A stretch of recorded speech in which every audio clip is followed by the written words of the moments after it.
mga labis na salita na hindi kalugod-lugod sa iyong harapan, Panginoon. Patuloy po namin yun isinusuko sa iyo, Panginoon. Dahil wala po kami, Panginoon, magagawa kung wala ka sa buhay namin, Panginoon. Patawad po, Panginoon, sa mga bagay na inaako namin, Panginoon, pero pwede naman namin isuko sa iyo lahat.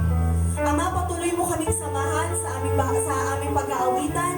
Patuloy ka, Lord, maitaas sa gawain ito, Panginoon. Patuloy ka sumama sa amin, Panginoon, pagkat wala kaming kayang gawin, Lord, kung wala ka sa buhay namin. Wala kaming kayang ipaglaban, Panginoon. Wala kaming labang ipapanalo kung wala yung kabutihan mo sa buhay namin, Panginoon. Nandito po kami, Panginoon, upang i-celebrate ang kabutihan mo sa amin. Nandito po kami, Panginoon, dahil pagising pa lang namin sa umaga, nararanasan na namin, Panginoon, kung gaano kakabuti at kung gaano kami kapalan, Panginoon, dahil mahal mo kami, Panginoon. Minsan pa, Lord, welcome po namin ang spirit of praise and worship, Panginoon, na sasama sa amin at mangunguna sa aming pag-aawitan, Panginoon. Ikaw ang maitaas, Lord, at nawa, Lord, sa aming pag-aawitan, ma-recharge kami, Panginoon, ma-feel, Panginoon, yung aming mga spirito, Panginoon. Maraming salamat po, itinataas ka namin, Panginoon, sa pangalan ni Jesus. Amen. Mga kapatid, umabit po muna tayo sa ating Panginoon, isang pag-alaala na pag-isip pa lang natin sa umaga, dapat na tayo magpasalamat sa Panginoon pagka binigyan na tayo muli ng privilege, hindi chance, privilege yung po yun, mga kapatid, na magising tayo muli, pakita natin yung kagandahan, loob ng Panginoon sa buhay natin. Mga kapatid, awitin po natin pagising sa umaga.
ng bagong awit. Purihin natin si Yahweh lahat ng nasa daigdig. Awitan natin si Yahweh, ngalan niya ay sambahin. Araw-araw ang ginawang pagliligtas ay banggitin. Kahit sa ay ipahayag na si Yahweh ay dakila, sa madla ay ipahayag ang dakila niyang gawa.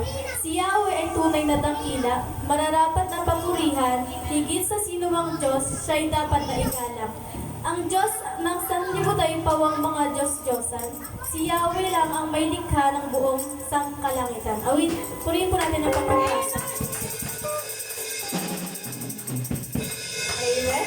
Parang pinagdidiinan po na dakila ang ating Panginoon at dapat natin siyang pasalamatan. Amen po ba? Nakakapatid, handa po ba tayo umawit sa ating Panginoon? Ito po, handa po tayo. Awitin po natin, kataas-taas ang Diyos.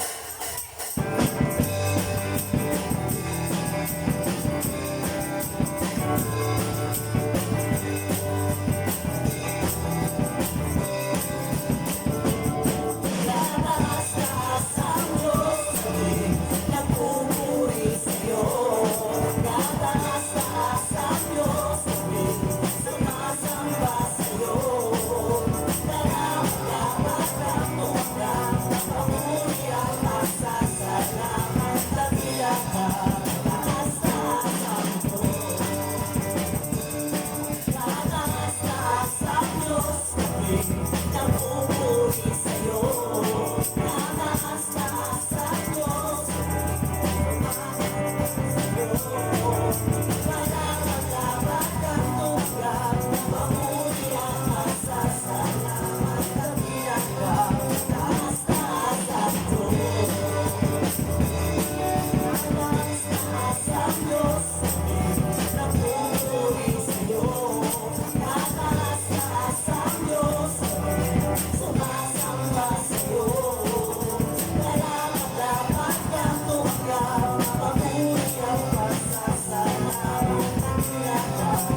Pangako mo sa akin, di ako iiwan.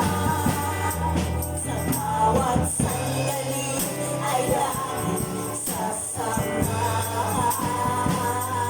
Banal na Espiritu, ating ay nangalaman. Upang lahat ng bagayan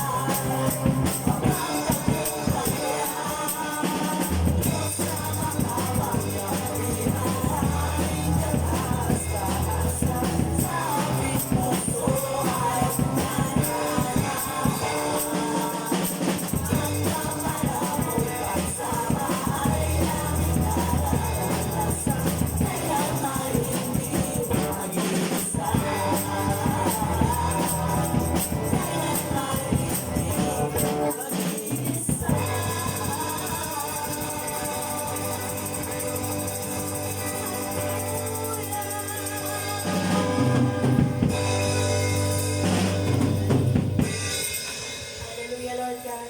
Panginoon, maraming salamat po dahil nga po na tunay na makapangyarihan ka sa aming mga buhay, Panginoon. Patuloy ka pong maghari sa aming mga puso, Panginoon. Patuloy ka pong maitaas, Panginoon. Dahil karapat dapat kami sambahin, Panginoon, sa lahat ng ginawa mo sa aming mga buhay, Panginoon. Tunay nga, Lord, na ikaw ang Diyos namin, Panginoon, na hindi nagbabago mula noon hanggang ngayon. At sa mga susunod pang panahon, Panginoon. Panginoon, patuloy kami aawit sa iyo, Panginoon. Patuloy ka namin itataas, Panginoon. Patuloy ka namin aawitan, Panginoon.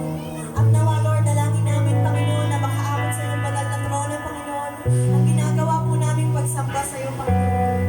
Hallelujah. Mamuna ka, Panginoon, sa aming pag-aawitan. At ipuin mo, Lord, ang puso't isipan ng bawat isa sa amin, Panginoon. Na isuko sa iyo ang lahat ng mga bagay, Panginoon, na nakakahadlang upang magbigay kami ng taos-puso na pasasalamat sa iyo, Panginoon. Maraming salamat, Panginoon. Minsan pa, Lord, binawelcome po namin ang spirit of praise and worship na sasama sa amin, Panginoon. Maraming salamat, Panginoon, dahil malaya kami nakakaawit, Panginoon. Salamat po sa mga kamay namin, Panginoon, na malaya namin na itataas, Panginoon. Tanda ng pagpupuri namin at pagsuko namin sa iyo, Panginoon. Salamat, Lord, dahil malaya pa kami, Panginoon. Nakakapagpahayag, Panginoon, ng kabutihan mo sa buhay namin, Panginoon. Dalangin po namin ang patuloy mong pagsama sa amin. Patuloy mong pangunguna sa amin, Panginoon. Dahil wala kaming kaya, Lord, kung wala ka sa buhay namin, Panginoon. Maraming salamat, Panginoon, sa pangalan ni Jesus. Amen. Mga kapatid, patuloy po tayong umawit sa ating Panginoon. Awitin po natin, Diyos ka sa amin. O Diyos, Ikaw ang tunay na dakila sa mundo. Ikaw ang hari ng mahal na tulad ko. Ginawa mo lahat, pag-ibig mo ay tapat at wagas. O Diyos, wala nang papantay sa kabutihan mo. Ang ngalan mo'y itataas sa buhay ko.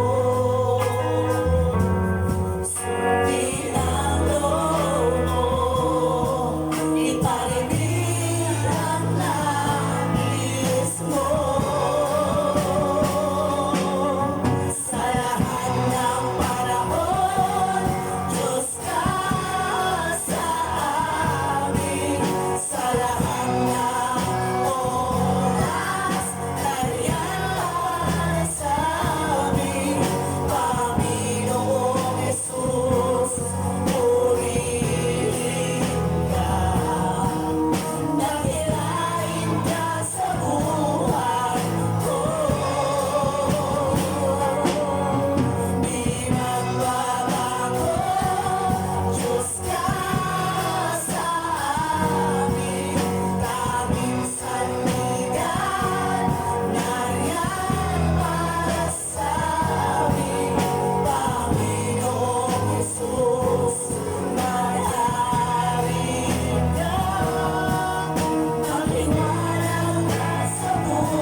wala nang papantay sa kabutihan mo.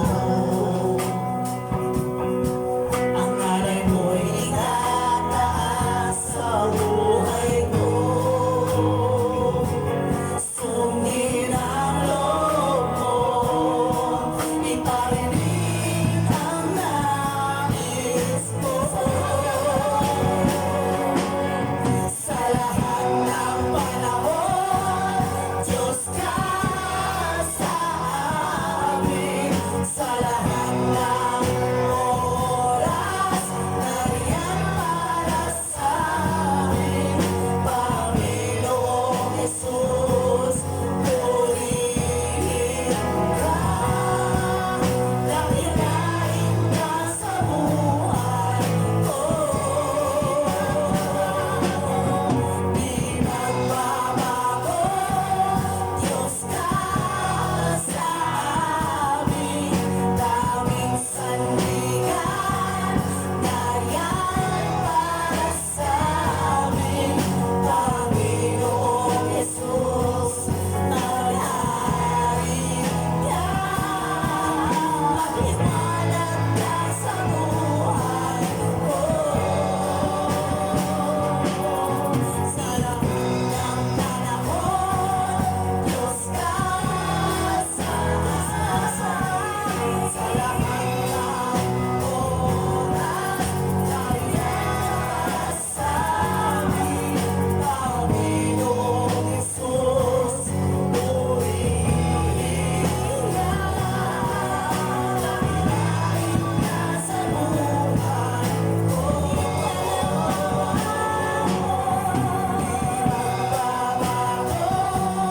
Diyos ka sa amin. Daming sandigan, nariyan para sa amin. Panginoong Jesus, maghari ka. Maliwanag ka sa buhay. Di nagbabago, Diyos ka sa amin. Daming sandigan, nariyan para sa amin. Panginoong Jesus, maghari ka. Magliwanag ka sa buhay ko. Amin naman. Maliwanag ka sa buhay ko. Amin naman.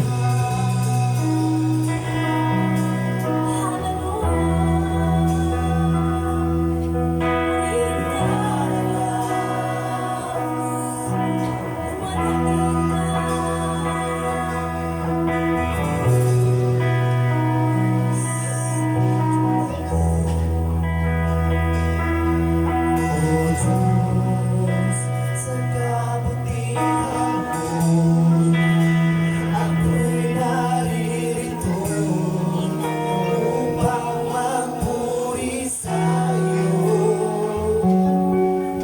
O Diyos, sa kabanalan mo, nalulugod ako, buhay ay iaalay ko.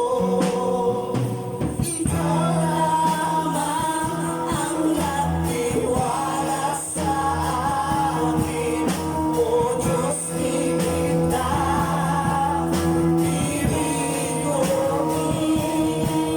Magpanapat sa'yo, maglilingkod ako. O Diyos, kay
Lord, Panginoon, dahil patuloy po namin napapatunayan na mabuti ka sa amin mula noon hanggang ngayon, Panginoon. Salamat, Lord, dahil Ikaw ang Panginoon namin. Ikaw ang Diyos namin na makapangyarihan na palagi po namin kasama kahit saan man kami magpunta. Ikaw ang Diyos namin, Panginoon, na kahit kailan hindi kami iniiwan at pinapabayaan, Panginoon. Bagamat marami kaming mga pinagdadaanan sa buhay, Panginoon, patuloy namin nararanasan, Panginoon, ang pagsama mo sa amin, Panginoon. Minsan pa, Panginoon, kami po ay nananalangin, Panginoon. Patuloy ka, Panginoon, na magmula sa aming gawain, Panginoon. Patuloy ka pong may taas, Panginoon. Patuloy kang matakila, Panginoon, pagkat karapat-dapat ka, Panginoon, sa lahat ng Diyos, Panginoon. Ikaw ang dapat sambahin, Panginoon. Ikaw ang kataas-taasan, Panginoon. At dalangin po namin, Lord, na lahat ng tatayo dito sa harapan, Panginoon. We declare, Panginoon, na Ikaw ang maglalangis, Panginoon, sa kanilang mga bibig upang lahat ng lalabas, Panginoon, sa kanilang mga yapi, Panginoon, ay maging kalakasan, Panginoon, ng mga nangihina naming spirito, Panginoon. Lord, hindi po aksidente na nandito kami, Panginoon. Kung hindi ito po ang plano mo sa amin, Panginoon. Ang plano mo na ma-recharge kami, Panginoon, sa lahat ng kapaguran, sa lahat ng mga bagay na meron sa mundo, Panginoon. Maraming salamat, Panginoon. Itinataas ka namin, Lord, na pinapupurihan at pinasasalamatan sa pangalan ni Jesus. Amen. Mga kapatid, tayo naman po ay magkawayan, magkamustahan namin din po natin. Ang puso ko'y masaya. Puso ko'y masaya, kasama ko kayo, sa Diyos umiibig. Puso ko'y masaya, kasama ko kayo, sa Diyos umiibig. Mahirap magtawag ng gawain, Diyos ang tinukoy natin mo. Ako'y masaya, kasama ko kayo, kahit sa Diyos ay ang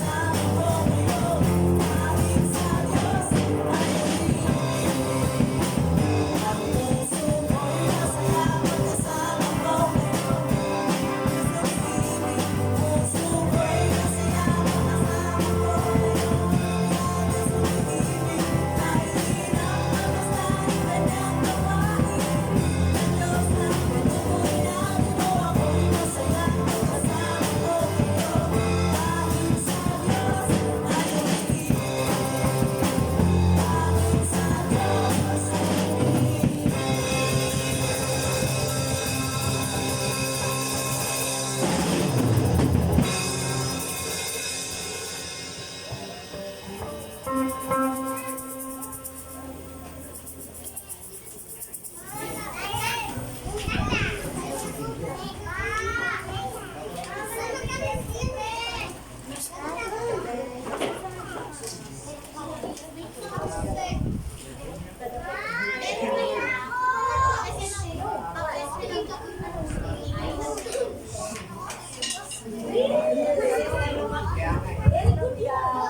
Ayan na, kapatid. Tinawag ko lang po yung sarili ko sa likod. Ayan, isang mapagpalang umaga po sa ating lahat. Amen po ba? Amen! Pinagpala po ba ang bawang isa? Amen! Ayan, lagi, huwag po kayo magalit. Lagi ko po chinecheck kasi baka mamaya tulog na po yung iba dyan. Baka pagod kayo kahapon. Baka na-high blood kayo kahapon sa trip ni Kuya Johnson. Dahil medyo napalaman tayo ng bonggang-bongga sa kanyang paalog. Ayun, happy birthday Kuya Johnson. Salamat. Ayun, patuloy po ako nagpapasalamat sa Panginoon dahil malakas tayong bawat isa. Amen po ba? Talaga namang nagagabuhan, nagagandahan. Talaga nagiging mga fresh kahit mainit, kahit malagkit-lagkit na yung leeg, pero fresh pa din. Kaya naniniwala ako mga kapatid na may pinagpala dito sa atin. Kaya hindi po ako maniniwala na walang mag-share dito sa harapan ng kanilang mga pinagdaanan sa mga nakaraang araw, nakaraang linggo, or buwan pa ba yan mga kapatid.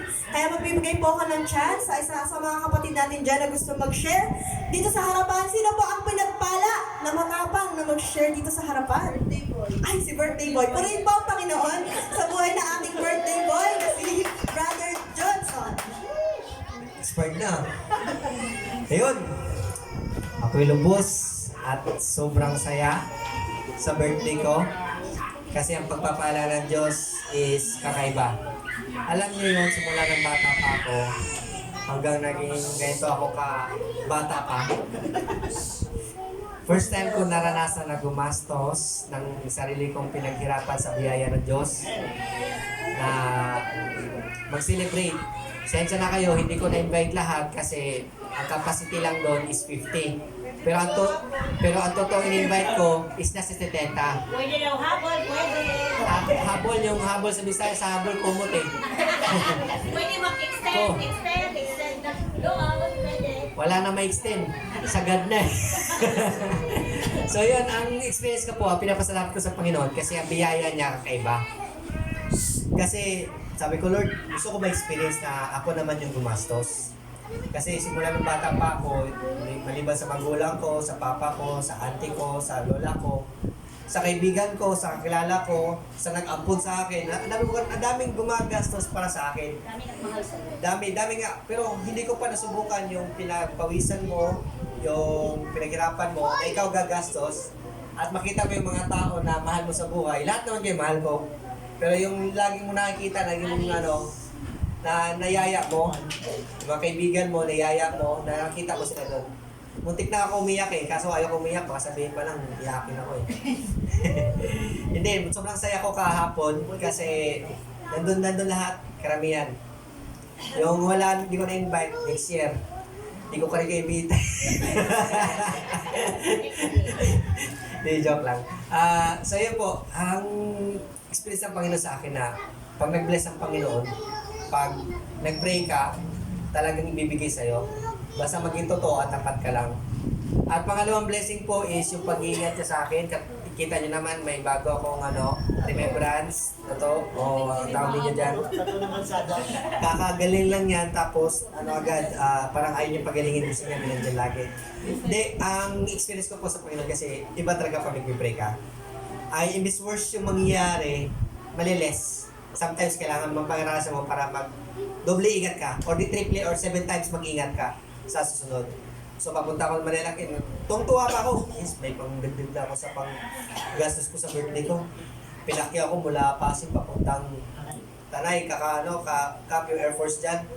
Sabi ko, 1,000 po, tumawad siya, naging 900, so okay lang kasi gas lang, 200 lang. So sa pagdating doon, sabi niya, Kuya, balik ka dito. Ano oras po? Mga alas 5, tapos atin mo kong kalaban. Sabi ko, sige, 1 to po. Sabi niya, 1 naman. So tuwang-tuwa ko kasi 2,000 na to. Gas lang to, mga 300 lang, balikan din lahat na yun. So pagbalik ko sa kanya, mga alas 5 na madaling araw, di ko na alala at di ko napansin ulit na meron palang putol na daanan. So ayun, bago pa ako nag-umalis, nag-pray na ako. Nag-pray ako, Lord, ingatan niyo po ako. Kahit di pa ako nagwabukas ng Biblia, pero tinatiwala ko lagi ang buhay ko sa iyo. So yun, pagpunta ko doon, ang pag-iingat sa akin ng Panginoon, iba. Kasi makikita niyo naman sa Facebook, di ba? Kahit anong ingat, biglang may nasa sagasaan, yung buhay wala na. So yun ang nangyayari sa akin, pag break ko, yun, sumayaw na yung motor, hindi na kaya ng brake, natumba, tapos sabi ko, iniwasan ko malaglag sa kanal, so nalaglag talaga ako sa kanal. Ang lalim, nakaganon eh. Ito yung motor, ito yung lalim ng kanal eh, ganito. Tapos yung motor, nakaganon ng motor eh. Ang una ko tinignan talaga yung cellphone ko, kasi hindi ko pa nahulugan. Wala pang hulog kahit sa puno. Hindi ko, okay, cellphone. Tapos tumayo ako, Lord, alam mo oras na ngayon, dito wala gaano dumadaan sa ganitong oras pa. May dumaan, tinignan lang ito. Lord, padala kayo ng tao, anghel na tutulong sa akin, tapos may dumating na pick up ko.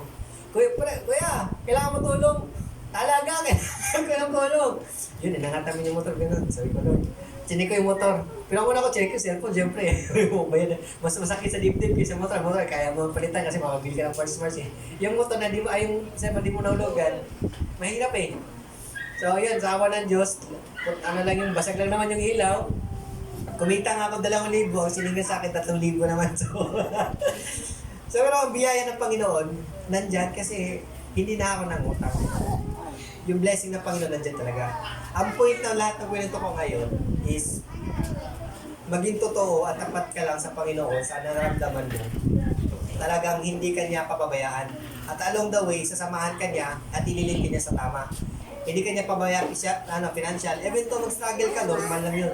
Pero yung struggle talagang parang dating yung point na ano nang gagawin ko, parang natatranta ka na. Hindi. Nandyan siya, gagabay ka, bibigyan niya ang magandang idea, mga paraan na ipapagalob siya. Kaya na-amaze ako sa Panginoon dahil yung promise niya talaga, pag lumapit ka sa akin, talagang sasagutin ka niya. Lagi ko kiniklaim yung Jeremiah 33:3, call unto me and I will answer you. Lagi ko siya sumasagot. pinakamatagal na po yung 3 days na hindi siya sumagot. Pagdating ng 3 days, sumasagot ang Panginoon. Kaya, yun, pinupuri ko ang Panginoon sa buhay ko, sa birthday, sa additional years. So, 35 na po ako. Sabi ko, Lord, celebrate na po ako kasi ang capacity ng buhay ng tao is maswerte ka na pag umabot ka na ng 70. Kaya half ng buhay ko, pinapasalamat ko sa Panginoon. At kasama kayo sa pagdiriwang. At salamat sa lahat ng dumalo. So, ayun po. Puri ng Panginoon. Ayun, sa Diyos ang papurit pagsamba dahil yun nga, napaka-amazing talaga mga kapatid ng Panginoon. Kasi yun nga yung power ng prayer, hindi natin talaga masasabi. Yung tipong dapat wasak-wasak na yung katawan mo pero dahil nag-pray ka, nagasgasan ka lang. Ganun kabuti ang Panginoon. Kahit napasaway tayo, yun pinapaalala na pa rin, inaalaw pa rin yun ng Panginoon. Hindi porket nag-pray tayo, wala nang mangyayaring masama mga kapatid. Meron, pero yung pag-iingat ng Panginoon nandun. Kaya wag po kayong uy, nag-pray naman ako, bakit nasugat pa rin ako? Hindi po ganun, ha? Wag po tayong wag po natin gawing genie ang Panginoon kasi hindi po siya genie, okay? Sige po mga kapatid, sino pa po? Magbibigay pa po ako ng chance na magpapatotoo dito sa harapan. Ayun, purihin po ang Panginoon sa buhay ni Sister Z. Amen, praise God. Nagpapasalamat po ako sa ating Diyos na buhay. Una po sa lahat, sa araw-araw ng pag-iingat, sa buong pamilya po namin, sa pamilya po sa in-laws ko at sa side po namin.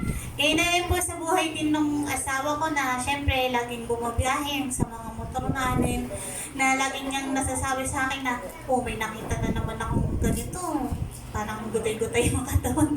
Ganun. Parang nakaka-bless na, hindi ko naman sinasabi na parang kino-compare siya dun sa na-aksidente. Pero nakaka-bless na kapag yung covering and protection kasi ni Lord, makikita mo talaga, pag wala kasi si Lord, iba talaga eh. Pero pag si Lord nasa buhay mo, yung pag-iingat niya, makikita mo talaga sa buhay niyo na masasabi mo na buhay yung Diyos. At nagpapasalamat din po ako sa miracle na ginawa ng Diyos. Hindi sa buhay ko, hindi sa buhay po ng aking minamahal na tita. Meron po akong tita sa side po ng mama ko, bunso po siyang kapatid ng mama ko. Isang araw po, hinimatay po siya sa trabaho kasi nugod siya sa ospital. Tapos nung pagkatapos po ng mga findings ng doktor, nagulat na lang po kami sa findings. Cancer daw pala yung cause ng kanyang sakit. Tapos nagpa-ilang opinion na rin kami, tapos ganun pa rin, cancer daw, stage 3, kailangan daw siyang chemo, ganyan-ganyan. Tapos, syempre pag cancer, parang, di ba, parang meron kasi tayong, parang connotation, or, na pag cancer, parang nawawala ng pag-asa, kasi usually, kinukuha na agad. Pero doon ko na naranasan yung buong pamilya namin, sama-sama kaming nanalangin na lahat sinasabi namin na hindi, ilalaban namin yung buhay mo. Dahil mahal namin yung tita namin, syempre sama-sama po kaming nanalangin, sila mama at papa na nag-aayuno para po sa buhay niya. Tapos syempre po yung kalaban po, kakaiba po kasi yung pagkilos ng kalaban. Lang din po to, na-relate din lang po sa akin. Pero sa pagpe-pray po nila na yon, nagkaroon din ng multiple deliverance sa buhay ng tita ko, na to the point na masasabi kong na-exorcist siya. Kasi nung pumunta po siya sa Taiwan po yata yun, or sa China, parang nagpupunta siya doon sa mga lugar na maraming mga santo-santo, di ba? Marami silang santo-santo. Yung pala, parang may nadala din siyang pauwi. Tapos ayun yung nagmamanifest sa buhay niya. Na tipong pag pinagpe-pray siya, lumulutang na yung parang nagle-levitate na po siya. Tapos iba na po talaga pati yung pagsasabi niya, yung growling niya. Hindi pang human yung mga ganun. As in, na-deliver po talaga siya doon. Tapos nung pagkatapos po nung deliverance na yun, ayun na rin po yung may findings na sa cancer siya. Parang nalulugmok na po talaga yung tita ko. Pero nandun po yung pag-cheer po namin na sabi namin na si God, may plano siya sa buhay mo na hindi ka niya papabayaan. May nararanasan mo yan kasi may mga bagay siya na wino-work out sa'yo. Tapos ayun nga po, ang nakaka-bless po nung itong mga nakaraang linggo, umaayos na po yung katawan ng tita ko. Tapos nagpa-test po siya ulit. Tapos sa glory and miracle po ni God, yung stage 3 na po, nagulat po yung doktor, sabi, bakit ganito? Ba't lumiliit daw yung cancer daw? Ano daw yung ginagawa ni mami? Ba't ganun? Parang nababaffled yung doktor na wala namang nagtitake ka ba ng gamot? Sabi ng tita ko, hindi. Ano lang po, prayer and fasting lang po yan. So ayun, from stage 3 to stage 2. So, grabe yung glory ng Lord. Nagpapasalamat talaga ako kay Lord dahil miracle yun eh, hindi yun basta-basta. And naniniwala ako na ngayon pa lang kiniklaim ko yung victory na sa susunod na balik ng tita ko sa pagtitest niya, wala na, as in malinis na. Ayun po, kay Lord po yung paborito pagsamba. Kaya ayan mga kapatid, wala po talagang imposible sa panalangin. Sa panalangin totoo, nagaling sa ating puso. Ayun, tsaka mag-ingat po tayo sa mga pinupuntahan natin, katulad ng sinabi ni Sister Z na pwede tayong maiuwi na hindi po kasi biro, hindi po kasi joke lang yung mga bad spirit. Pwede pong sumama yun kahit saan. Ultimo sa damit po natin. Kaya palagi po tayo manalangin sa lahat ng gagawin natin, sa lahat ng pupuntahan natin, bago pa lang tayo lumabas sa tahanan natin, manalangin po tayo sa pagsama ng ating Panginoon. Kasi walang imposible sa Panginoon, walang hindi kayang gawin ng Panginoon sa mga evil na yan. Kaya yun, lagi tayo mag-pray sa ating Panginoon. Sige po, meron pa po ba magbibigay ng patotoo? Kung wala na po, magpo-proceed na po tayo sa... Ay, may patotoo pa daw po si Brother Pao. Purin po ang Panginoon sa buhay ni Brother Pao. Totoo. Speaking of prayer, i-share ko lang sa inyo yung ginawang kabutihan ng Panginoon sa buhay ko. Buhay namin lahat. Kasi tinamaan kami lahat hindi lang ako. So, last week, di ba, nandito naman kayo noon, nakikita niyo si Buboy nagsusuka, di ba? So, kahit ano yung ibigay namin sa kanya, pagkain, sinusuka niya, agad-agad.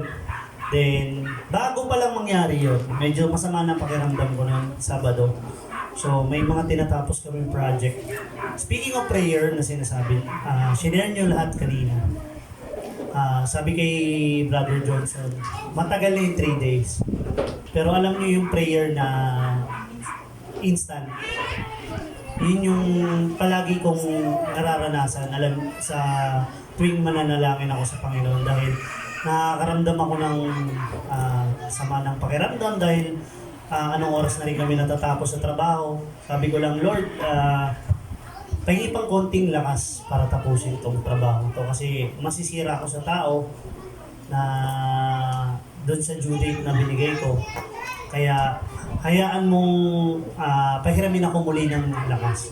Alam niyo yung biglang pinagpawisan ka, tapos tumayo ka uli, nanghihina ka na nun kasi nagda-diarrhea kami lahat sa bahay. So hindi biro yung pinagdaanan namin lahat, lalo-lalo na yung mga bata. Kami medyo kaya pa kasi makakaisip ka ng paraan na dapat mong gawin. Pero yung mga bata, hindi mo kayang ipikit yung mata mo na nakikita siyang sumusuka, nanghihina, tapos hindi kumakain. So, saan siya huhugot ng lakas? Kasi hindi rin namin alam. Ayaw namin siyang ayaw namin itakbo sa ospital kasi nga bilang magulang, gusto ko gawin muna namin yung part namin dahil alam naman natin sa ospital kung anong meron sa ospital dahil marami siyang maaari pang mapulot na sakit doon. Kaya sa Diyos ang papuri dahil lahat ng prayer is instant namin natanggap. So dahil hindi ko alam kung malakas ako kay Lord o hindi ko rin alam kung deserve ba namin yun, pero nagpapasalamat ako sa Kanya dahil pinaranas at pinaramdam niya sa akin yun. Dahil pagpunta namin kala Precious doon sa after service, may mga sakit yung bata. Pag uwi namin, okay na yung mga bata agad. Ang masama lang nakahawa kami. Yung mga bata naman din yung may sakit. Pero pagagalingin na yun ng ating Panginoon.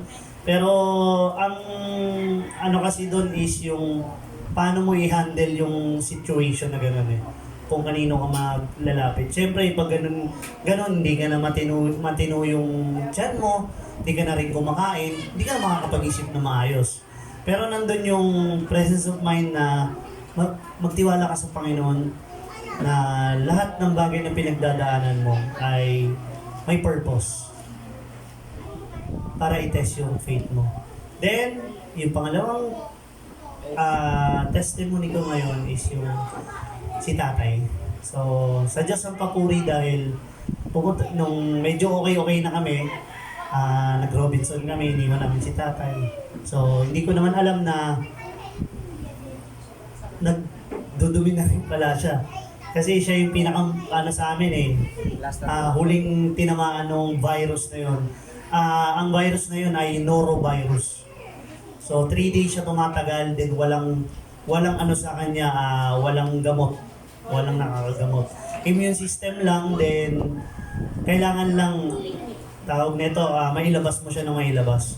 So si tatay, sabi ko kay tatay, uminom ka ng ganito. Pero kasi pag umiinom ka, the more na nagdudumi ka na nagdudumi talaga. So, syempre siya naiirita dahil nagdi-deliver. Pinipilit pa rin niya. So, hindi siya kumain. Hindi rin siya uminom ng tubig. So, ano nangyari? Na-dehydrate. So, hindi namin alam eh. So, ang sabi lang ni tatay, ganito, umuwi kayo agad. Tapos nagulat na kami nung dumating kami. Akala kasi ni Brother Johnson. So, sa Diyos ang papuri dahil buti na lang nandyan si Brother Johnson kasi kung wala, hindi namin alam kung paano mangyayari kay tatay dahil si tatay hinimatay nung time na yon. Pero sabi ko nga, lahat may purpose. Sabi ko, mag-pray kayo, basic treatment muna kagad. Then, yon, dinala na namin sa ospital. So, sa makatuwid, test na naman ulit. Prayer na naman.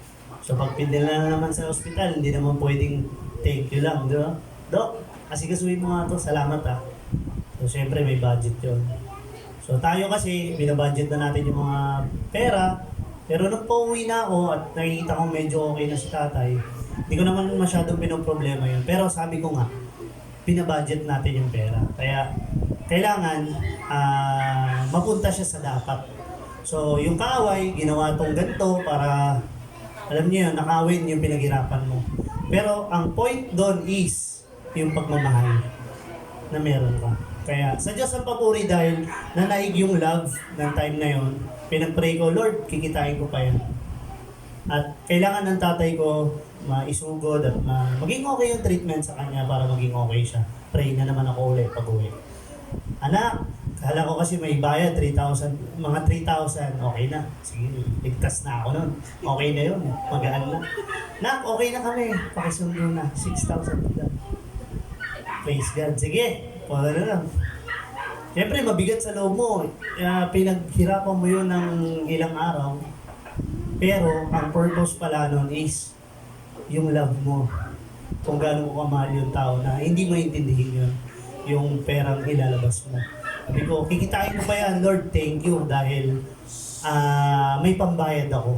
May babayad kami. At okay na yung tatay ko, sa Diyos ang papuri. Pag-uwi, kinabukasan, may deal ako. Di ba?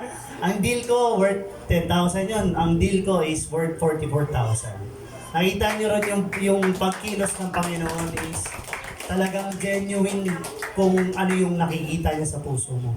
Kaya yung faith natin sa Kanya, wag nating baliwalain kasi ang Diyos nakatingin sa puso natin, hindi sa lahat ng ginagawa natin.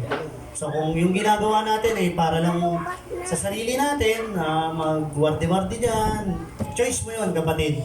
Pero kung ang puso mo, kahit wala ka nasa Panginoon, kaya niyang ibigay kahit anong meron at pangangailangan mo sa buhay. Sa Diyos ang papuri.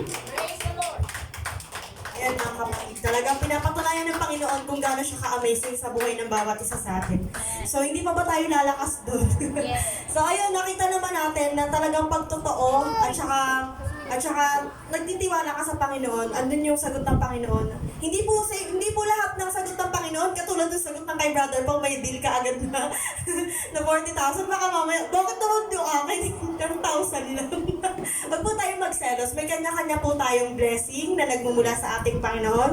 At ang ipag-pray po natin ay yung contentment. Kasi kung meron po tayong contentment na galing sa Panginoon, hindi po tayo maghahangad ng kahit ano pang sobrang taas dun sa binigay sa atin ng Panginoon. Kaya yun po yung paalala ng Panginoon, yung faith natin, yung prayer natin sa Panginoon, at saka yung pagiging ano natin, yung maghihintay tayo kung ano yung sagot ng Panginoon sa buhay natin. Kasi mahirap yung nagpipili tayo ng gusto natin, nasasaktan naman tayo. So, antayin na lang natin yung sagot ng Panginoon. Kasi pag si Lord yung sumagot, sure ball yun mga kapatid, walang duda doon. Kaya yun, kung wala na pong magpapatotoo, dadako na po tayo sa pag-share natin dito sa ating verse. Galing po sa Efeso 5, 1 to 12. Sino po yung una na mag-share dito sa harapan? 5, 1 to 2. Ay, 5, 1 to 2 pala. Sorry. Sino po mag-share? Yung hindi tumitingin sa'yo. Siyempre si Aris, hindi nakatingin, naka-side eye siya. Sige po. Sister Aris po yung una.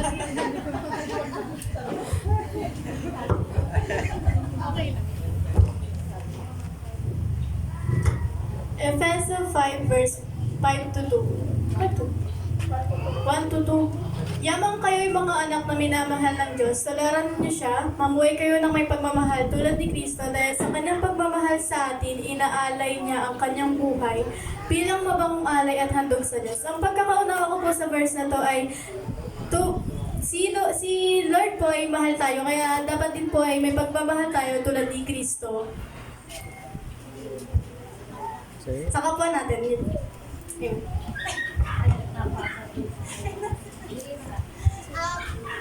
Ayun po, yung sa awa po ng Diyos, sa pagkakaunawa ko naman po dito, yung bawat isa po sa atin ay dapat na mamuhay katulad po ni Jesus Christ. Kapag binasa po natin yung sa Bible, makikita po natin kung gaano po si Jesus tumuring sa bawat mga tao. Makikita mo sa bawat action niya, sa bawat salita niya, makikita mo na nandun yung love. Na minsan nga kahit nga nagagalit siya, andun pa rin yung, kunyari may nire-rebuke siya yung mga disciple, makikita mo rin, andun pa rin yung pagmamahal ni Lord. Kumbaga overflowing yung love niya sa bawat tao. So as a Christian, tayo, kailangan nating tumulad sa ating Jesus at kay Jesus Christ sa pagdidilin natin sa mga kapwa natin. For example, meron tayong kapitbahay or kamag-anak na hindi tayo tinatrato ng maayos. Kumbaga parang feeling ko hindi ka tinatrato ng tama. Hindi ko naman sinasabi magpakamartir tayo, pero isipin natin kung paano ba ni Jesus tinatrato yung mga tao. Katulad na lang nung mga nag-ano sa kanya, yung sa krus, yung mga naglait sa kanya, pero ang sinabi pa rin ni Jesus, di ba, patawarin mo sila, Ama, dahil hindi nila alam ang kanilang ginagawa. So, gaya natin bilang Kristiyano, maging ganun din tayo, magkaroon tayo ng patience and love sa ating mga kapwa. Ayun po.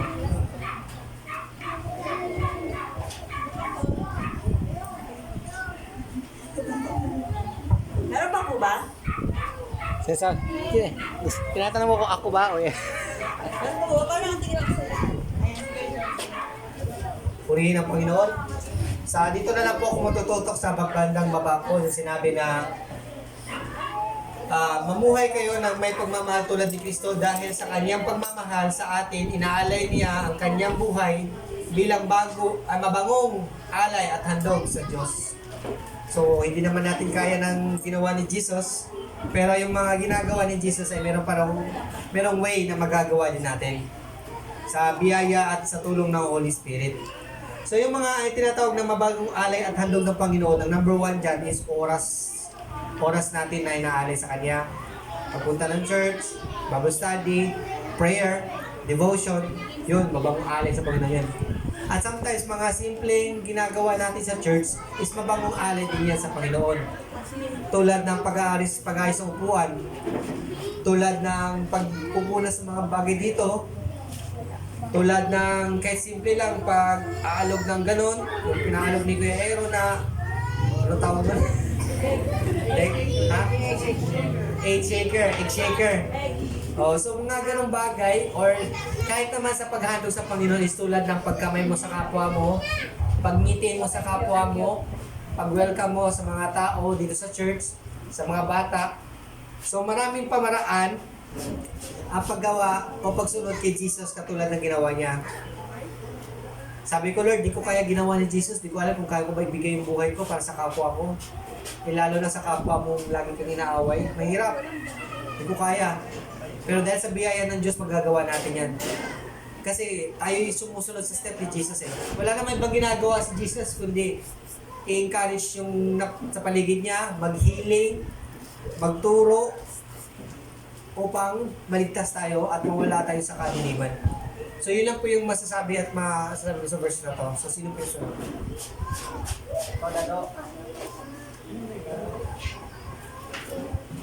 Mga kapatid, kung wala na pong mag-share ng verse, tatawagin ko na po si Brother Pao para i-lead po tayo ng pangkalahatang panalangin. Sa pangkalahatang panalangin po, inaalala po natin ang ating bansa, mga kapatiran, itong bahay panambahan po natin.